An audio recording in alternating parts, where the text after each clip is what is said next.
Robinson Crusoe story. Before I begin my story, I would tell you a little about myself. I was born in year 1632 in the city in the north of England. My father was German, but he came to live and work in England. Soon after that, he married my mother, who was English. Her name, family, was Robinson. So when I was born, they called me Robinson after her. My father did well in his business, and I went to good school. He wanted me to get a good job and live quite comfortable life. But I didn't want that. I want adventure and exciting life.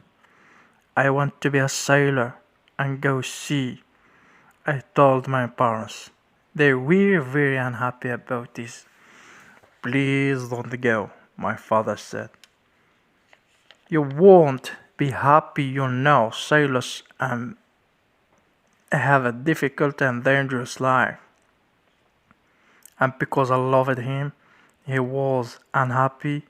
I tried to forget it about the sea, but I couldn't forget it. And about a year later, I saw a friend in town.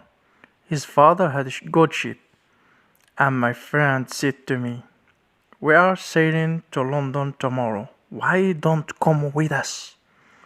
And so September 1st, 1651, I went to Hull, and the next day we sailed for London.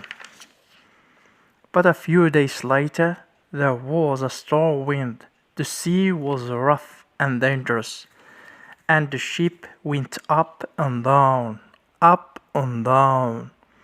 I was very ill and very afraid. "Oh, I don't want to die," I cried. "I want to live. If I live, I'll go home and never go to sea again." The next day the wind dropped and the sea was quiet and beautiful again. "Well, Bob," my friend laughed, "how do you feel now?" "The wind wasn't bad." "What?" I cried. "It was a terrible storm." "Oh, that wasn't storm," my friend answered. "Just a little wind. Forget it. Come and have a drink." After a few drinks with my friends, I felt better. I forgot about the dangers and decided not to go home. I didn't want my friends and my family laugh at me. I stayed in London for some time, but I still wanted to go to sea. So when the captain a ship asked me to go with him to Guinea in Africa, I agreed. And so I went to sea for a second time. It was a good ship, and everything went well at first, but I was very ill again.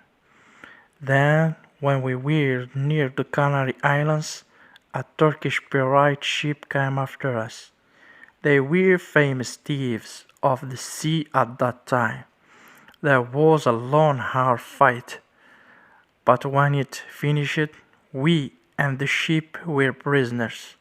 The Turkish captain and his men took us to Sali in Morocco. They wanted to sell us as slaves in the markets there. But in the end, the Turkish captain decided to keep me for himself and took me home with him. This was a sudden and terrible change in my life. I was now a slave, and this Turkish captain was my master.